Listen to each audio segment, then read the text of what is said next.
van, toi? Ouais, hein. Gris. Un van gris? Wow. Comme Comme Trent. Mais il est blanc, son van. Tu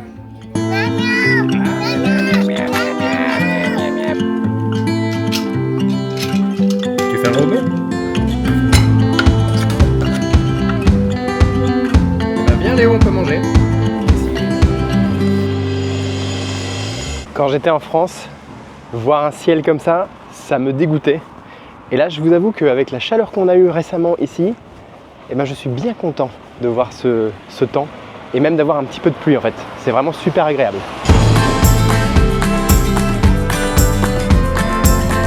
Les rues sont vides aujourd'hui. En plus, c'est lundi, alors il y a plein de restaurants qui sont fermés. Et vous, ça donne un petit côté bizarre. Là, la pluie, la grisaille, personne dans les rues. Que se passe-t-il?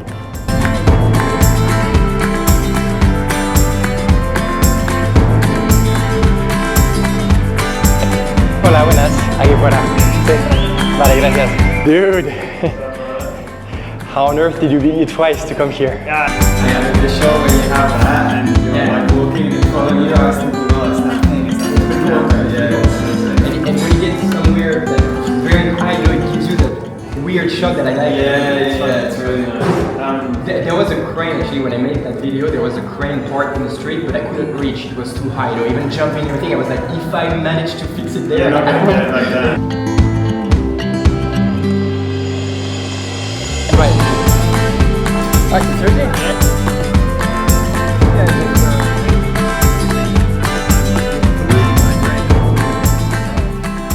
On va changer un peu d'angle. Dites-moi. Ok Charlie, Oui, est-ce que tu peux me dire, oui. parce que Charlie, attention les gens, Charlie ici il a une chaîne où il publie une vidéo tous les jours. Oui, Une vidéo en français, parce que tu apprends le français donc. oui. Et donc Charlie, est-ce que tu peux me dire d'où te vient cette passion pour le français? Parce que je t'ai jamais posé la question, je sais pas Ouais, pourquoi tu as appris le français. À vrai dire, d'où vient la passion? En gros, c'est un peu étrange parce que au début, Ouais. c'était simplement parce que je voulais apprendre une nouvelle langue. Et en gros, en 2021, j'ai commencé à apprendre l'espagnol. Et après d'avoir étudié l'espagnol pendant 2 ans, j'en avais un peu marre de l'espagnol. Et évidemment, je voulais continuer à l'étudier et à améliorer. Je n'avais pas perfectionné la langue. Mais je me suis dit, OK, je veux prendre une pause de l'espagnol, donc je vais... Et en fait aussi, avec l'apprentissage de langue, au début, c'est super fun parce que tu vas faire beaucoup de progrès très rapidement et cette sensation, ça me manquait. Au début, par exemple, je peux étudier, je sais pas, une série de télévision le matin et après, à l'après-midi, je vais écouter un podcast et je vais comprendre un mot que j'avais juste appris le matin et c'est très cool. C'est une sensation de wow, littéralement hier, je n'aurais pu comprendre ça. Ouais. Donc ça, c'était un peu addictif pour moi. Et aussi, évidemment, au début, avec l'espagnol, je n'avais pas toujours développer mes méthodes d'apprendre la langue et pendant ces 2 années d'apprendre, j'avais changé un peu mes méthodes de temps en temps et je l'avais comme façonné, formé, formé, designé un peu pour moi. Et donc je voulais essayer d'apprendre une nouvelle langue avec toute cette méthodologie que tu as développée. Exactement. Évidemment, j'avais pensé que le français sera le choix logique, non? Parce que c'est utile. Je vis à Barcelone et il y a plein de Français et tout ça. Mais après, dès ce qui s'est passé, à ce moment-là, je travaillais avec une Française, une fille, et je lui avais invité à un rendez-vous avec moi. Et on a sorti ensemble, non? Quelques rendez-vous, comme 2 ou 3, pas trop. Mais pendant ces rendez-vous avec cette fille, je lui demandais, mais comment je peux dire ça en français, par exemple? Comment je peux dire ça?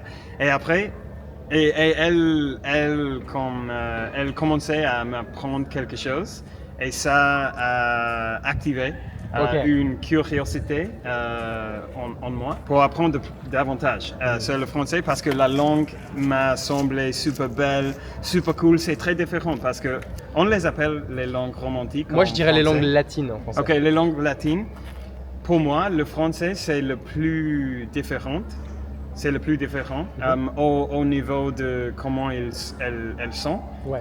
Même s'il il y a quelques mots qui semblent similaires, normalement la prononciation, prononciation, ouais.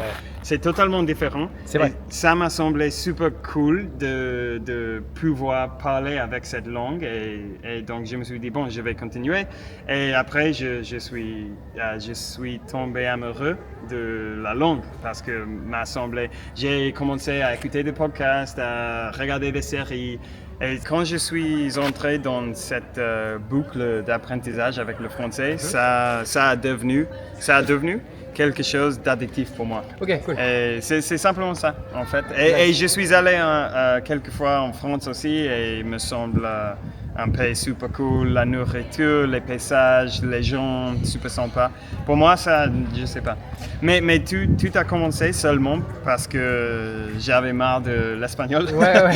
et je voulais choisir une autre langue. Un nouveau challenge de langue. Oui, quoi. exactement. Ouais. Et Est-ce que tu peux nous dire comment t'as eu l'idée de la chaîne YouTube? Parce qu'il faut savoir que, Oui. en fait, un truc très important, Charlie, il est hyper discipliné, c'est-à-dire qu'il fait sa vidéo tous les jours. Et je parle toujours du fait que dans l'apprentissage d'une langue, on ne peut pas faire confiance à notre motivation. La motivation, ça fluctue, alors que la discipline, ça se travaille. Et Charlie, il est super discipliné. Donc, comment tu as trouvé cette idée de faire cette chaîne YouTube en fait? oui, je ne t'avais jamais dit ça. Ok. Mais avant ma chaîne française, j'ai essayé de faire la même chose en espagnol. Ok, ouais.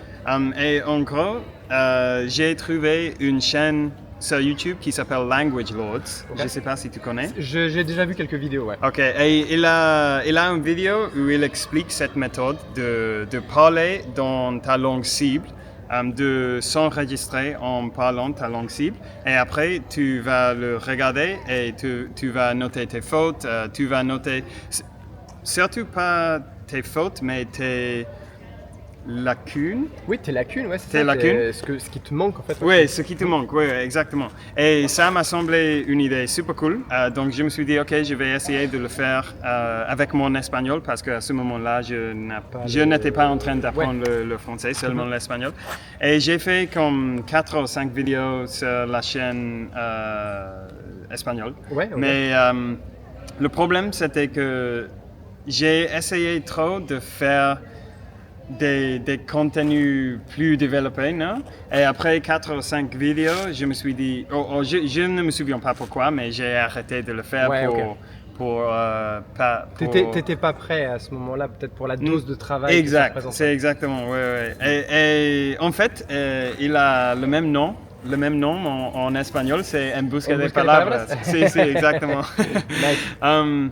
Donc, et après un an, Après un an. après un an et demi d'apprendre le français, j'étais assez content avec mon niveau de compréhension, mais j'étais pas du tout content avec ma capacité de parler. Et à ce moment-là, je me suis dit aussi que pourquoi pas le mettre sur YouTube. Parce que comme ça, je vais pouvoir avoir toutes les vidéos dans la même place, je vais pouvoir traquer mes progrès et tout ça. C'est une super méthode justement pour voir l'évolution toi-même. Oui, exactement.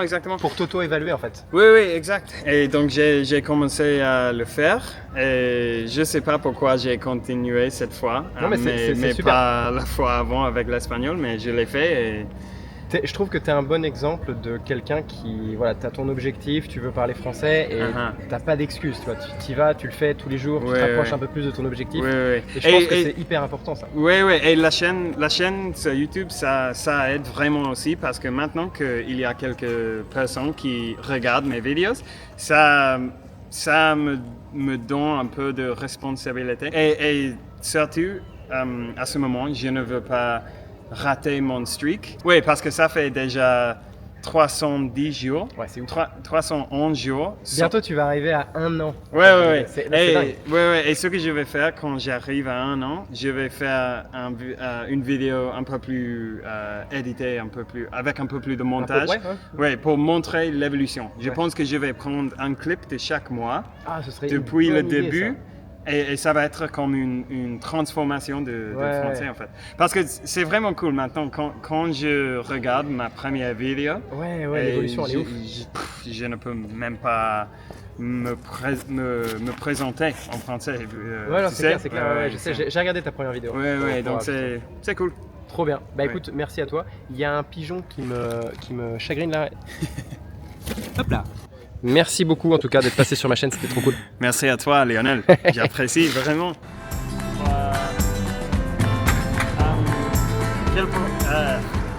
Quel autre projet tu as pour la chaîne YouTube? Pour la chaîne YouTube, c'est quoi? En fait, pourquoi je fais la chaîne YouTube? C'est une bonne question, Je sais pas. Je pense que c'est aussi parce que je suis bloqué dans le podcast. Mais de quelle façon? Qu'est-ce que tu veux dire? Créativement, je veux dire. Ah, ok. Tu vois, c'est-à-dire parce que le podcast... tu as fait combien d'épisodes? Je sais pas. Mais beaucoup, hein. Beaucoup. Je sais plus, mais... Mais du coup, je suis un peu bloqué, tu vois, j'ai envie de faire quelque chose de nouveau. Tu sais, je dis toujours un truc, c'est que je consomme rarement ce que je crée. Donc par exemple, des podcasts, j'avoue que j'écoute plus trop de podcasts. Ah ouais? Tu vois? Et encore moins des podcasts de langue. Évidemment. Donc du coup, là au moins, je me dis, je crée du contenu que moi j'aime créer, tu vois. Que j'aime regarder, je veux dire. Parce que j'aime créer le podcast, hein. Mais du contenu que je regarde, c'est des vlogs, etc. Tu vois. Donc, et je pense que ce côté vlog, c'est super cool aussi parce que à l'avenir, tu vas pouvoir regarder les vidéos et en fait, tu es simplement en train de créer des souvenirs, non? Tu sais, moi j'aime bien la photographie, mais je préfère la vidéo parce que justement, tu as les voix des gens et tout ça. Tu sais, moi, mon père, il avait un gros caméscope et il enregistrait tout. En fait, moi, j'ai toute mon enfance sur des VHS jusqu'à mes 8 ans à peu près. Cool. Et d'ailleurs, il faudrait que je récupère tout ça et que j'en fasse des vidéos YouTube. Mais ça serait super cool. Mais du coup, en fait, j'aime bien aussi ce côté-là. Et tu vois, j'ai un peu ce débat justement avec moi-même et avec ma femme aussi, parce que j'aimerais bien incorporer mes enfants pour que ce soit des souvenirs. Mais en même temps, j'avoue qu'on publie pas du tout de photos ni de vidéos de nos enfants sur les réseaux sociaux. Pour des raisons de sécurité entre guillemets. Il y a une chaîne qui s'appelle en fait The Unnatural Vegan. Je sais pas, je connais pas. Ah ok. Et elle est super comme stricte de ne avoir rien de ses enfants dans les vidéos. Elle dit qu'elle a des enfants, mais elle ne mentionne pas les noms, ses visages, rien. Parce qu'elle dit que le problème, c'est que c'est pour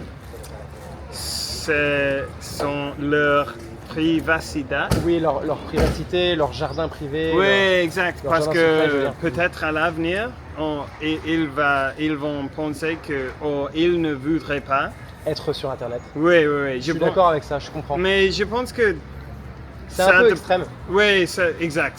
Je pense que ça c'est un peu extrême et je pense que il y a des niveaux, non? Parce qu'il y a des créateurs qui exploitent leurs enfants, Moi, les enfants. Je veux pas exploiter, mais c'est juste que des fois, tu es dans une scène avec tes enfants et du coup, c'est bizarre de les occulter. Oui, exact. Et c'est cool.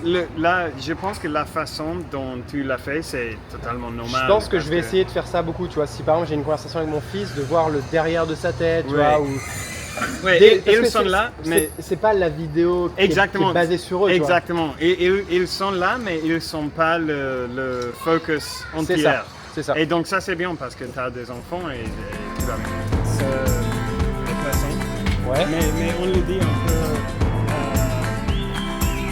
But it's good. The thing is, the Chinese. He's very complicated like character. Ouais, Charlie. Au revoir. Au revoir. Salut. Salut. Bon, on se remet ça très vite. Yeah, for sure, bro. Ok, ciao. Ciao les gens. Don't get lost.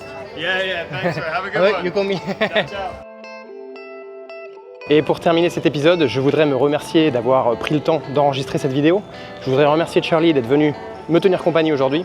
Et surtout, je voudrais remercier ma chère femme qui a permis cette vidéo puisqu'elle s'est occupée des gamins pendant 4 heures cet après-midi. Donc merci à ma femme, c'est vraiment super. Et du coup, pour la remercier, on va aller chercher à manger pour elle. Et ça, elle va kiffer. Porfa, si. Con tarjeta, porfa.